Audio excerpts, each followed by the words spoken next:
Okay, so we'll get started. So last time we were looking at this Bellman-Ford algorithm. So let me just again start it, just to review its operating principle, and then we'll do some example. So it is like Dijkstra's algorithm used to find the shortest path from one single vertex called the starting vertex or the source or the root, whatever you want to call it, to every other vertex in the graph. Now, its advantage is it can be used for graph with both positive and negative weight edges, as well as it's more easy to use with directed graph also. Okay, so Dijkstra's can be used only with if the graph has positive edge weights. Uh, Now, this is working principle of the Bellman-Ford algorithm. So we'll go through again in iterations. So in each iteration, what we'll try to do is we'll try to find for every vertex other than the, or even you can do that for the source, because since you're allowing negative weightages for every edge, for every vertex including the source, what we're trying to do is try to find through which neighbor you can reach that vertex through a path of lower weight. So, for example, in say in one particular iteration, this is what you have from the so there are three neighbors for vertex D. So you have n1, n2, n3 as the three neighbors for this node or vertex D, and the weight of the path from the source to say n1 is 12, from the source to n2 is 14, from the source to n3 is 11. So if you reach D through N1, the weight of the path is going to be 12 up to N1 plus 5, that's going to be 17. If you reach through N2, it's going to be 14 plus 2, that is 16. If you reach through N3, that's 11 plus 3, that is 14.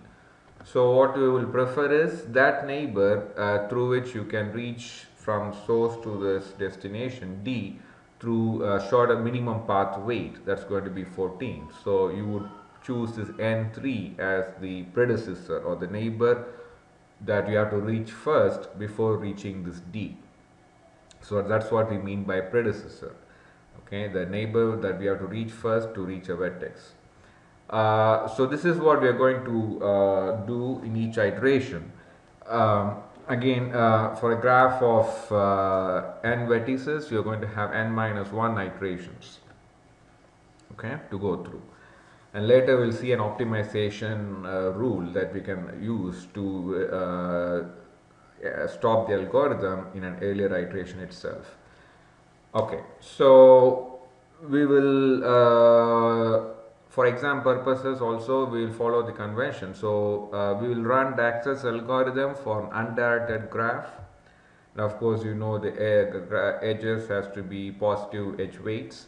Now, if the graph is directed, for shortest path algorithm, we'll run the Bellman-Ford algorithm. So that will make things easy. So when I give you a directed graph and I say run a shortest path algorithm, that means I'm really referring to Bellman-Ford algorithm. Okay? And of course, if the graph has negative edge weights, Bellman-Ford is the only shortest path algorithm you can use. Okay? Alright, so I'll give you a directed graph like this with, it depends on the graph. Sometimes I could give just positive edge weights. Sometimes I could give a mix of both positive and negative edge weights also like this. Okay, so unless I say you can pick a starting vertex, but the convention will follow for starting vertex is a vertex with a lower ID or lower alphabet. So in this case, we'll say S is specifically a starting vertex, so we'll make S as a starting vertex. Now, so you're going to use a table to fill up to go through the iterations. So each iteration will fill these two entries, what is called estimated path weight from the source S to that vertex, and what is the predecessor to reach that particular vertex. So to begin with, from S to itself, the estimated path weight is 0, and there's no predecessor. And from S to A or S to B or S to C or S to D, we don't know a path, so we set the estimated path weight as infinity, and the predecessors as not no, so it's null.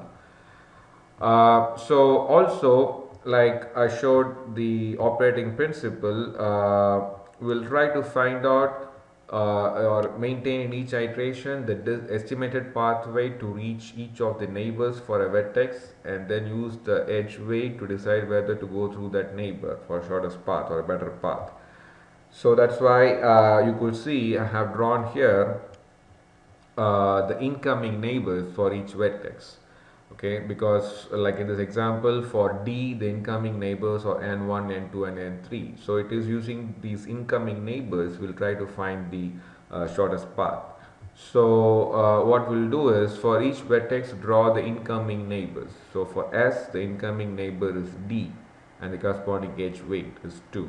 For A, the incoming neighbor is S and B. So that's S and B and the corresponding edge weights. So that's what you draw, and we'll use this for all the iterations. Now on the top of the vertices, you write down the currently known estimated path weights to those vertices, and the bottom also you write down the currently known estimated path weights. Now just to distinguish, this is say the vertex itself, and these are the incoming neighbors. I use different colors. So the incoming neighbors are represented using the blue color, that's our estimated path weights, and the green color for the vertex itself. So for S, its estimated path weight is currently 0, and incoming neighbor is D, its estimated path weight is infinity. For A, its estimated path weight is currently infinity, and its incoming neighbors are S and B with estimated path weights 0 and infinity, and so on. Okay, so that's how we do the initialization. Okay, all right. So now we are going to do the first iteration. So we'll do an iteration, fill up the entries for an iteration based on the entries in the previous iteration. So for the first iteration, we will fill up the entries based on the values we have for the previous iteration, which is the initialization step. So essentially what we are now trying to do is trying to see for each vertex whether we can reduce this estimated path weight using the estimated path weight for the incoming neighbors. So that's what we do as the operating principle. For each iteration, we try to reduce the estimated path weight for a vertex using the estimated path weights for the incoming neighbors and the corresponding edge weights from those incoming neighbors. So that's the principle we're going to apply in all the iterations. So let's do that here. So for S, the incoming neighbor path weight is infinity. So infinity plus 2, is it less than 0? The answer is no. So we stay with 0. For A, we are going to check is 0 plus 6. And then now we have two incoming neighbors. So that means we have to check both. So 0 plus 6 is 6. Whereas infinity plus negative 2 is infinity. So I have to pick the minimum of the two. So minimum of 6 and infinity is 6. So, and 6 is less than infinity. So we will make 6 as the estimated path weight to A and use the corresponding incoming neighbor as the predecessor. So we got the 6 because we did 0 plus 6. So we would then use S as the predecessor to reach A. Now in the case of B, we have 3 incoming neighbors, so we have to check the 3. So infinity plus 5 is still infinity, infinity plus negative 3 is still infinity, infinity plus 7 is still infinity. So the minimum of all the 3 infinities is still infinity. Is less than infinity? No, it's still same as infinity. So we'll just stay with infinity for B. On the other hand, for C, you have 2 incoming neighbors. So 0 plus 7, and which is 7, and infinity plus 8 is infinity. So we'll pick the minimum of 7 and infinity, which is 7, and it is less than infinity, so we'll make it 7. Okay. Now and make S as the predecessor because we got the 7 through S. Now for D, it is infinity plus 9 and infinity plus negative 4, both are infinity. The minimum is still infinity, not less than infinity. So we'll just stay with infinity for D. So these are now the updated estimated path weights for the vertices and the corresponding predecessors. So the next iteration will use these entries to fill up to update the estimated path weights for the vertices. So as you can see, even though we use a kind of a two-dimension table, it's really like you need to maintain just two vectors. One vector for the estimated path weight and the other vector for the predecessors. So you can do it as a one-dimensional vectors based implementation. And you don't really need to like for example, to do iteration 2, you just need the entries from iteration 1, which is the current entries in the vector, and you just update it. Okay, so you don't really need the earlier iterations other than the previous iteration. Alright, so for this iteration, again go through the same process that we just went through. So for S, so for all the vertices, before you start the iteration, write down the current estimated path weights based on the values in iteration 1. So for S it is 0, for A it is 6, so S is 0, A is 6, so A is 6. So everywhere, both incoming as well as the vertex, you write down the current estimated path weights.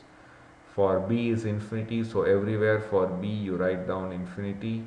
For C it is 7, so everywhere for C you write down 7. For D is infinity, so everywhere for D you write down infinity.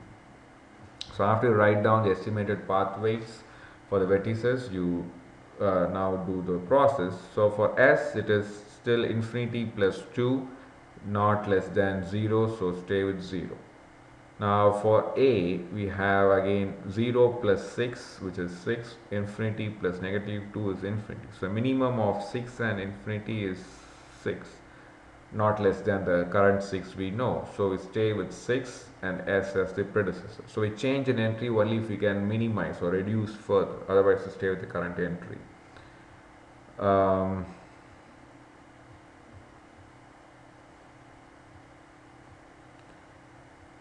Alright, so now for B, you can either do 6 plus 5 or 7 plus negative 3 or infinity plus 7. So 6 plus 5 is 11, 7 plus negative 3 is 4, infinity plus 7 is infinity. So the minimum among these is what? 11, 4 and infinity. So the minimum is 4. So and that minimum 4 is less than infinity. So we make that 4 as estimated path weight for B, and we got that 4 through this vertex C as a predecessor. So 7 minus 3, 4. So C is made as a predecessor. Now for C we have 0 from S, so 0 plus 7 is 7, 6 plus 8 is 14, and 7 is the minimum of 7 and 14, and 7 is not less than the current 7 we know. So we stay with 7 as the estimated path weight for C. In the case of D, we have 7 plus 9 is 16, 6 plus negative 4 is 2. So the minimum is 16 and 2, the minimum is 2, less than infinity. So we make 2 as the estimated path weight, and we got the 2 through A. So we'll make A as the predecessor. Okay. So that's the second iteration. So for third iteration, what we do is use the entries in the second iteration to do the third iteration. So before you fill up the entries, write down the estimated path weights for the vertices in this edge set that we have. So for S it is 0 everywhere. For A it is 6 everywhere, 6, 6 everywhere, 6. Then B it is 4 everywhere. So you write both for the blue colored, the incoming neighbors, as well as for the vertex weights. Okay. Then for C it is everywhere 7, and D it is 2. So now using this updated estimated path weights, try to see whether you can reduce this blue, the green colored values. So 2 plus 2 is 4, not less than 0 for S, so stay with 0. Now for A it is 0 plus 6 or 4 plus negative 2. So 0 plus 6 is 6, 4 plus negative 2 is 2. So the minimum of 6 and 2 is 2, and it is less than what we know currently, which is 6. So that means for A we can make it as 2, and we got the 2 using what? B, because we got it from 4 plus negative 2. So we can make B as the predecessor for A. So the entry is changing. You see it was 6 as estimated path weight through S before. So now we are learning a better path to reach A of weight 2 through B. So that's what this means.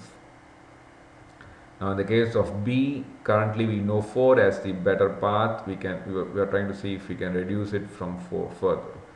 So we'll try to the incoming neighbors. So it is 6 plus 5 is 11, 7 plus 3 negative 3 is 4, 2 plus 7 is 9. So the minimum of 11, 4 and 9 is 4, and that is same as this 4. We cannot reduce it further. So it is 4 through C. Then for C it is 0 plus 7, which is 7, then 6 plus 8, which is 14. So minimum is 7, same as 7. So we say with 7 and S. For D it is 7 plus 9 or 6 plus negative 4, which is 2 is the minimum, same as the 2 that we know. So stay with 2 and A. Okay. So now the last iteration, again use the entries in the third iteration. So fill up the estimated path weights for vertices here, and then go through for each vertex. So for again S, we cannot reduce it from 0 because it's 2 plus 2, 4, not less than 0. For A, it is 0 plus 6 and 4 plus negative 2. So the minimum is 2, it's not less than 2 still. So stay with 2 and B as a predecessor. Now for B it is 2 plus 5, 7, 7 plus 3, negative 4, 7 plus negative 3 is 4, 2 plus 7 is 9, so the minimum is 4, same as this 4. For C it is either 7 or 10, and minimum is 7, same as 7. For D it is 7 plus 9, 16, 2 plus negative 4, so negative 2. Less than 16, so negative 2 is the minimum of the 2 path weights estimated, and it is less than this currently we know, which is 2. So make it as negative 2 and make A as the predecessor, because we got the negative 2 from A. Now we see here A was the predecessor in the earlier iteration too, but in the previous iteration the estimated path weight for A was 6, and then we were learning a better path to reach A of weight 2. So because we found a better path to reach A, we now found a better path to reach D through the same A of weight 2 plus the weight of the edge negative 4, which is negative 2. Okay. So after 4 iterations we stop because we have a graph of 5 vertices. So we need to go through 4 iterations. So this is the Bellman-Ford algorithm. Now if you look at the things like time complexity of Bellman-Ford algorithm, what we are doing is, again, if you have a graph of V vertices, we are going through V minus 1 iterations. And in each iteration what we are essentially going through is all the edges. So exploring all the incoming neighbors and trying to see whether we can reduce the estimated path weights for the vertices. So that means we are going through all the edges in each iteration. So we go through V minus 1 iterations. In each iteration we explore all the edges. So it is V minus 1 times E. So it's basically EV. E times V is the time complexity of Bellman-Ford algorithm. So I have in the last slide I really summarize all these time complexities. So for Bellman-Ford it is E times V, whereas for Dijkstra it is E times log V is the time complexity. So you see Dijkstra actually has less time complexity compared to Bellman-Ford because log V is less than V. Okay. So the trade-off is the Bellman-Ford, of course, can be used for both positive and negative edge-weight graphs, whereas Dijkstra can be used only for positive edge-weight graphs. Now, even though Dijkstra can be applied for directed, but typically you will use Dijkstra for undirected and Bellman-Ford for directed, and both are single-source shortest path algorithms. Okay. So I will go to some more examples for Bellman-Ford and then look at this third one, which is the Floyd-Warshall algorithm that can be used for all paths shortest path. That means so far we found from one particular source how to find the shortest path to every other vertex. As here we are going to find shortest path between any two vertices in a graph, and that's going to be the largest of the three-time complexities V cube. Of course, you are trying to find here shortest path between any two vertices. So that's what you are trying to find. So with a larger time complexity. So you should be able to explain the difference between Bellman-Ford and Dijkstra. Now, one thing that is not explicitly known from or put here is this. So let me tell you that additional information. In Bellman-Ford, you have to go through all the required iterations before you finalize. This is the shortest path from the source to each vertex. So, for example, you think that this entry from S to A could keep reducing as we go through the iterations. So, until we reach the last iteration, or later we'll say an optimization case, or that's why I said until we do the required number of iterations, we cannot conclude that this is the shortest path from the source to a particular vertex. We have to go through all the required number of iterations. Whereas in the Dijkstra's algorithm, if you know the working principle of Dijkstra's algorithm, you can realize that in each iteration, what we do, when we pick a vertex, that's the ultimate thing for Dijkstra, right? When we pick a vertex for relaxation, we claim that we have optimized that vertex, right? That means we have found the shortest path from the source to that vertex.